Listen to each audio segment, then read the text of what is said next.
எல்லாம் வல்ல ஐந்து கரத்தி ஆனை முகத்தி விநாயக பெருமானே தங்களுடைய திருவருளாலும் எங்களது குலதெய்வத்தின் திருவருளும் எல்லாம் வல்ல அம்மையப்பருடைய பெருங்கருணையும் தமிழ் கடவுளாம் முருகப்பெருமானுடைய திருவருள் எங்களுக்கெல்லாம் வாய்க்கும் பொருட்டு நாங்கள் யாவரும் ஒன்று கூடி நிகழ்த்தக்கூடிய இந்த திருவிளக்கு வழிபாட்டினை தாங்களே தலைமை ஏற்று எங்களது வாழ்வில் இன்பங்கள் பெருகி வளரவும் துன்பங்கள் எல்லாம் தூரத்துள்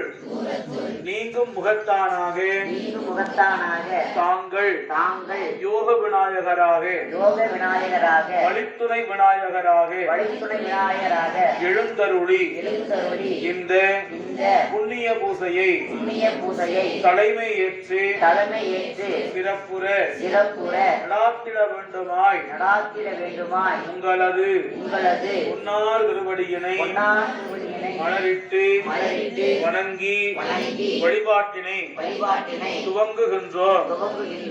விநாயகர் பூ போட்டு தீபாவளி பண்ணுங்க. இந்த விளக்கு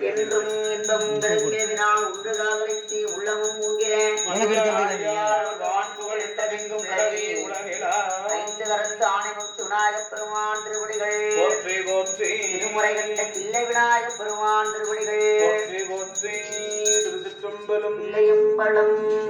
அடுத்தது நம்ம திருவிளக்கு வழிபாடு துவங்க போறோம்.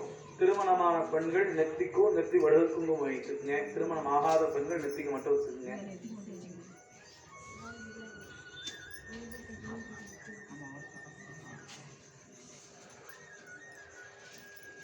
விளக்கு எடுத்து தாய் விளக்கு மண் விளக்கு எடுத்து விளக்கு ஏற்றணும். அப்படி வச்சு விளக்கு ஏற்றணும். இல்லக விளக்கு இருள்கெடுப்பது விளக்கது சோதி உள்ளது பல்லகே விளக்கது பலரும் காண்பது நல்லக விளக்கது நமசிவாயவே உள்ளம் பெருங்கோயில் உன் உடம்பு ஓர் ஆலயம் வாய் கோபுரவாசல் தெரிந்தார்க்கு ஸ்ரீமந்திரம் கள்ளப்புறைந்தும் காலா ரெண்டு பூ கையில் எடுத்துங்க. இப்ப சுவாமி அம்பாள் அதாவது சோபெருமானும் அம்பாளும் ஒரு சேர